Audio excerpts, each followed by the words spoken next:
89P13 अपने आप को रॉकेट कहता है। ये छोटे जीवों पर अवैध जेनेटिक और मशीनी एक्सपेरिमेंट्स का परिणाम है।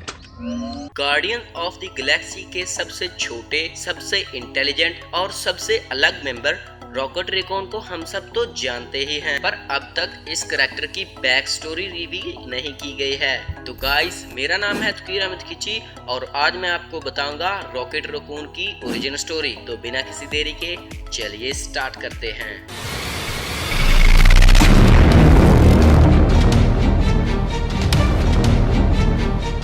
करोड़ों साल पहले की स्टोन क्वाड्रेंट में कुछ एलियन ह्यूमनॉइड्स ने एक प्लेनेट बनाया जिसका नाम था हाफ वर्ल्ड। अब की स्टोन क्वाड्रेंट वैसे ही है जैसे हमारी मिल्की वे गैलेक्सी और हाफ वर्ल्ड भी ऐसा ही है जैसे कि हमारा अर्थ। हाफ वर्ल्ड पे उस गैलेक्सी के सारे मेंटल एड का ट्रीटमेंट किया जाता था और ट्रीटमेंट का सारा रिकॉर्ड एक डायरी में रखा जाता था। कुछ देर बाद इस प्रोजेक्ट की फंडिंग रोक दी गई, जिसकी वजह से सारे ह्यूमनॉइड एलियंस, पेशेंट्स और उनके पालतू जानवरों को छोड़कर चले गए। इन्हीं पालतू जानवरों में हमारा रॉकेट रेकॉन भी था।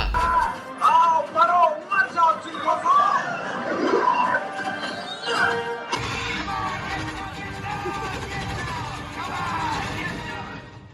तेरी ये बंदूक कितने में देगा? औकात में रहे। अच्छा, तो फिर ये हाथ मुझे दे दे। अबे शादी के लिए नहीं मांग रहा।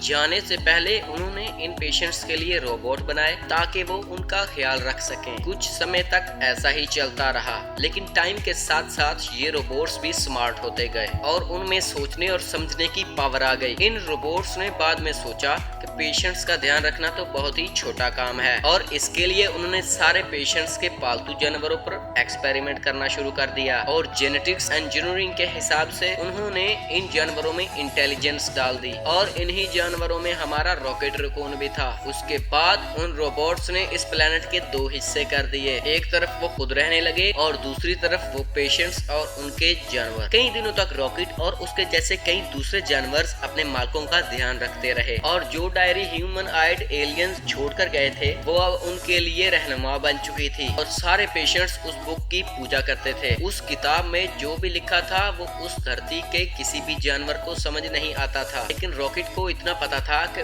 उसमें इन पेशेंट्स को लेकर कुछ सीक्रेट छुपा हुआ है। इसलिए रॉकेट इस किताब को लेकर हाफ वर्ल्ड की दूसरी जानब गया जहां पर रोबोट्स रहते थे। रोबोट्स इस किताब की मदद से रॉकेट को एक हेलमेट बना कर देते हैं जिससे कि हाफ वर्ल्ड के सारे पेशेंट्स ठीक हो सकें। और होता भी ऐसा ही है। जब सारे पेशेंट्स ठीक हो जाते हैं तो वे रॉकेट और दूसरे जानवरों को कहते हैं कि अब उन्हें उनकी देखभाल करने की कोई जरूरत नहीं है और अब वो आजाद हैं। और यहीं पर रॉकेट उन सब से अलविदा लेता है और जैसा कि उसकी डिस्टिनी में था वैसे ही वो स्पेस एडवेंचर की तरफ बढ़ जाता है। आगे चलकर उसे क्री सोल्जर्स बंदी बना लेते हैं और वहीं पर उसकी मुलाकात होती है ग्रूट से।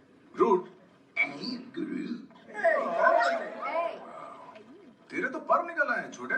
जब से जवानी फूटी है कुछ ज्यादा ही चर्बी आ गई है तुझमें। है खेलना बंद कर वरना उसके टुकड़े टुकड़े कर दूंगा मैं। और उसके आगे की स्टोरी तो हम सबको पता ही है।